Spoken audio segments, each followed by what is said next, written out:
Assalamualaikum warahmatullahi wabarakatuh. Salam sejahtera bagi kita semua.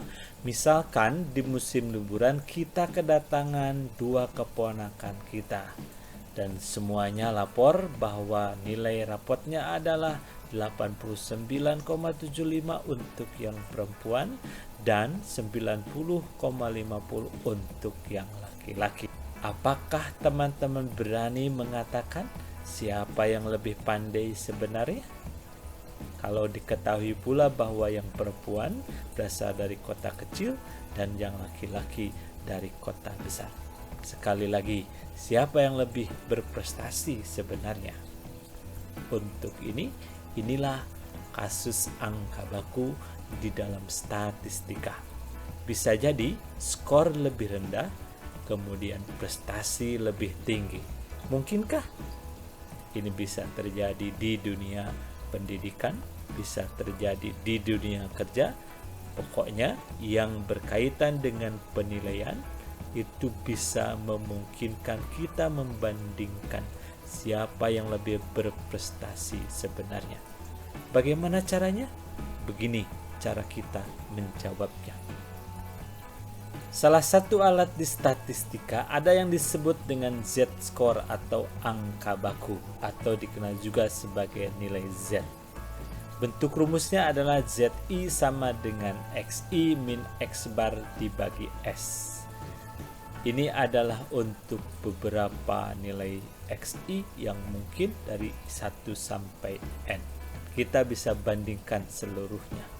ZI adalah skor Z yang diasumsikan mengikuti distribusi norma baku. Kemudian XI adalah nilai data ke I, X bar adalah nilai rata-rata dari kelompok data sampel yang kita miliki, sedangkan S adalah nilai simpangan baku dari kelompok tersebut.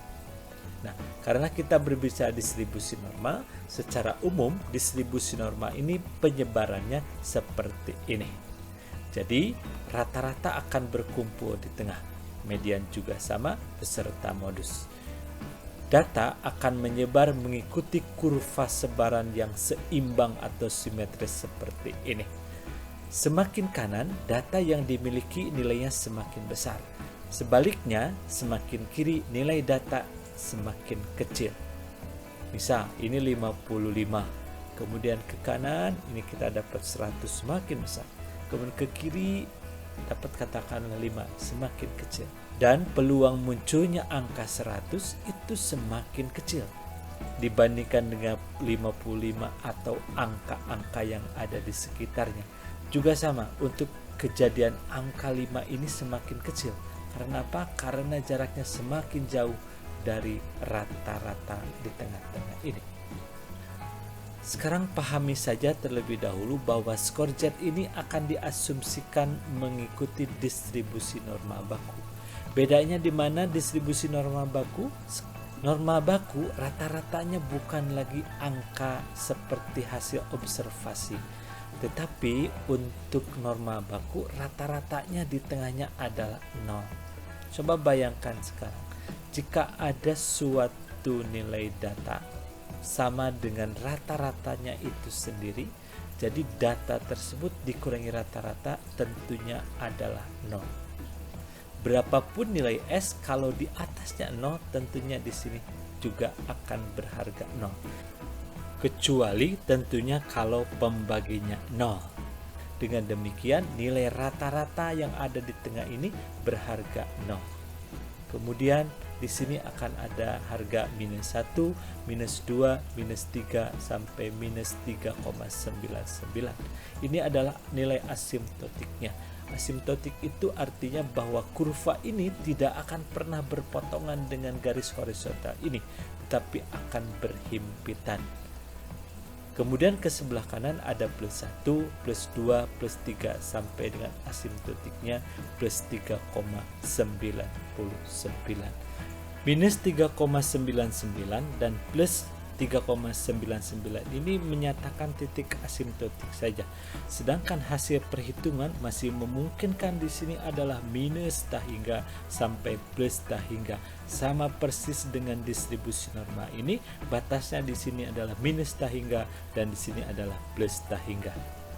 Jadi inilah distribusi normal bakunya, rata-ratanya 0, kemudian simpangan bakunya 1. Itulah distribusi normal baku yang akan menjadi bentuk distribusi dari ZI. Untuk sementara lupakan dulu tentang distribusi normal baku dari sisi fungsi densitasnya. Kita lihat penyebarannya saja terlebih dahulu. Jadi menurut distribusi normal baku, semakin ke kanan maka nilai Z-nya semakin besar atau positif. Semakin kiri adalah semakin negatif. Nah, kalau kita mencari nilai ZI nanti tergantung. Kalau datanya bernilai semakin besar semakin bagus, berarti Z yang semakin ke kanan semakin bagus.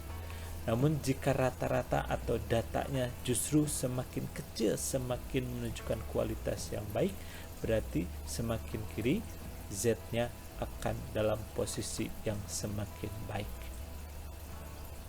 Berdasarkan rumus tadi, mari kita pahami bahwa ZI ini adalah skor yang distandarisasikan dengan kondisi umum kelompoknya.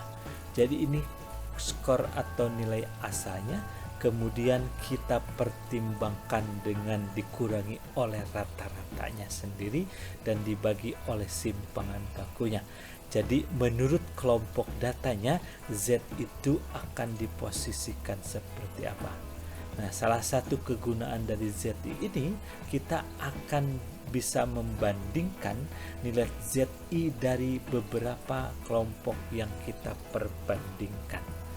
Jadi yang awalnya nilai asli susah kita bandingkan seperti nilai rapot tadi, namun ketika sudah dalam bentuk ZI, ini akan lebih mudah untuk kita perbandingkan karena sudah kita justifikasi dengan nilai kelompoknya masing-masing, yaitu rata-rata dan simpangan baku.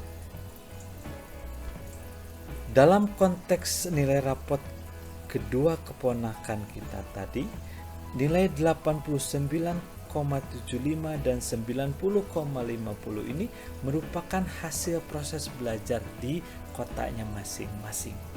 Sedangkan kita bayangkan bahwa proses belajar yang dijalankan itu pasti akan dipengaruhi oleh fasilitas pembelajaran, mudah atau tidaknya informasi yang didapatkan, bahan pembelajaran, bahan-bahan seperti apa yang mereka dapatkan, kemudian persaingan antar sekolah, kompetensi guru juga.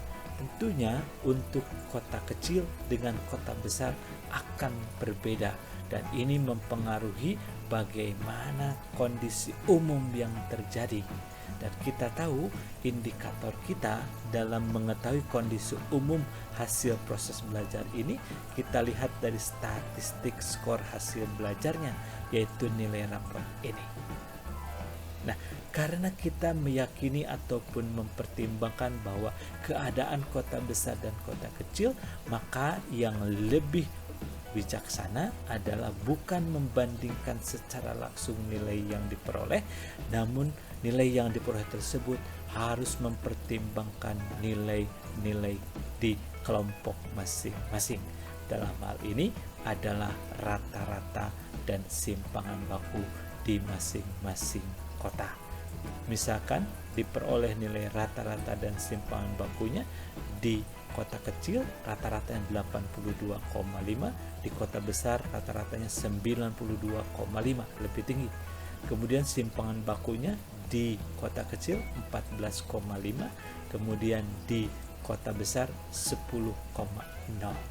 Sepertinya di kota kecil lebih beragam nilainya dan di kota besar lebih seragam. Teman-teman bisa buktikan dengan menggunakan koefisien variasi. Mari kita hitung nilai Z untuk kedua keponakan kita. ZI sama dengan XI min X bar per S. Katakanlah yang dari kota kecil keponakan kita bernama A, yang dari kota besar bernama B. Jadi nanti kita akan punya ZA sama dengan nilai dari keponakan kita yang bernama A atau XA min rata-rata di kota kecil berapa dibagi simpangan baku di kota kecil berapa. Sedangkan ZB dengan cara yang sama akan diperoleh nanti XB min X bar kota besar dibagi simpangan baku di kota besar. Kalau kita substitusikan angka-angkanya berarti sama dengan 89,75 dikurangi 82,50 dibagi 14,50. Jadi ini nilai simpangan baku ya. Kemudian kalau kita kurangkan menjadi 7,25 dibagi 14,50 atau ZA sama dengan plus 0,50. Kalau kita lihat distribusi normal baku tadi, untuk nilai plus 0,50 berarti ada di titik ini. Ini skor baku atau nilai Z untuk keponakan kita yang berinisial A. Sedangkan untuk B berarti ZB sama dengan 90,50 nilai dia sendiri dikurangi rata-rata di kota besar tempat tinggal dia yaitu 92,50 dibagi nilai simpangan baku rapot di kota besar yaitu 10,0 sama dengan karena dia lebih kecil dari rata-rata di kotanya berarti ini minus 2,0 sama dengan ZB sama dengan minus 0,20. Ada di mana? Ada di sebelah kiri. Ini katakanlah minus 0,20, ini untuk ZB.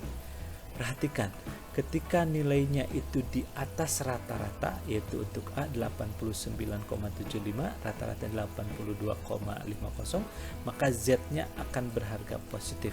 Sebaliknya, apabila nilai yang bersangkutan lebih kecil dari rata-rata, maka nilainya akan minus. Perhatikan sekarang.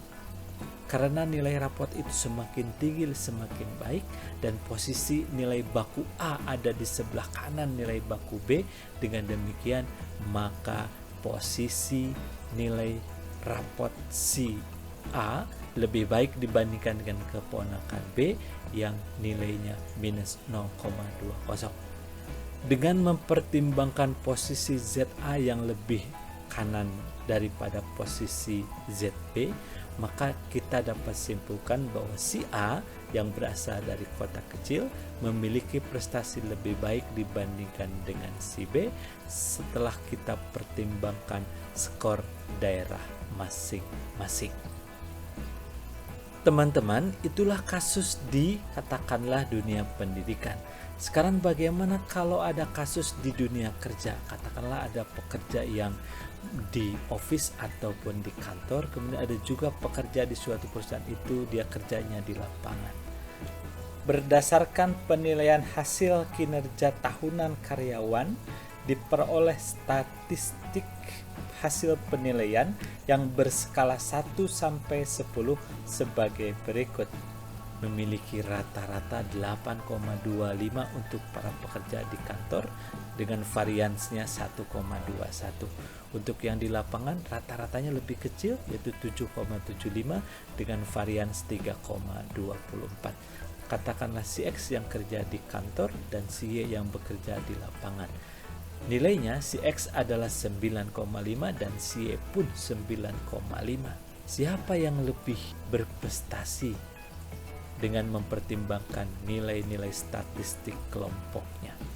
Ingat, kita perlu di sini S adalah simpangan baku, sedangkan di sini yang kita punya adalah varians. Jangan lupa bahwa ketika akan menjadikan nilai varians ini sebagai simpangan baku, kita harus akarkan dan kita ambil akar positifnya. Oke, mari kita hitung berapa nilai Z untuk X. ZX sama dengan XX dikurangi X bar office dibagi simpangan baku di office. Ini adalah sama dengan 9,5 dikurangi 8,25, ini rata-ratanya, dibagi karena kita butuhnya simpangan baku berarti 1,21 diakarkan. Diperoleh plus 1,25 karena nilai yang bersangkutan lebih tinggi dari rata-ratanya, dibagi 1,1 sebagai akar dari 1,21. Jadi sama dengan plus 1,36364. Dengan pembulatan kita peroleh ZX sama dengan plus 1,36.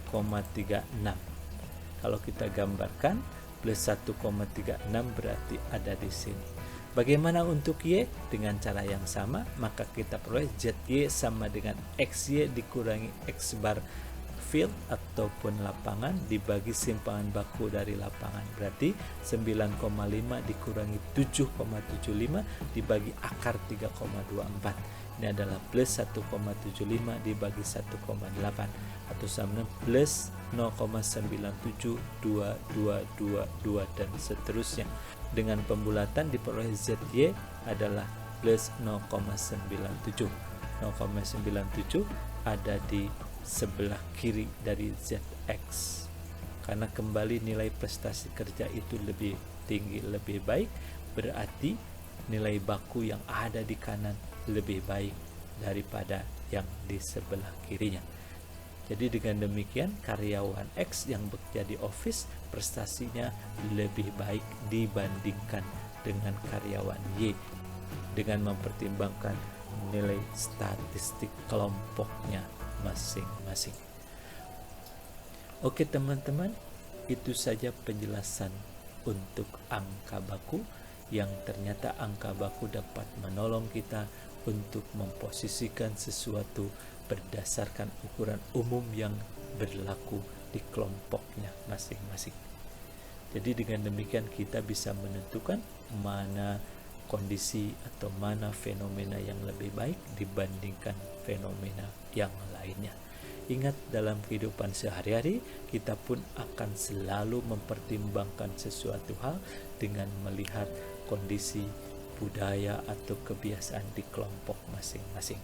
Contoh kecil, ukuran cantik ataupun ganteng seseorang selalu akan dipertimbangkan dengan kelompoknya masing-masing.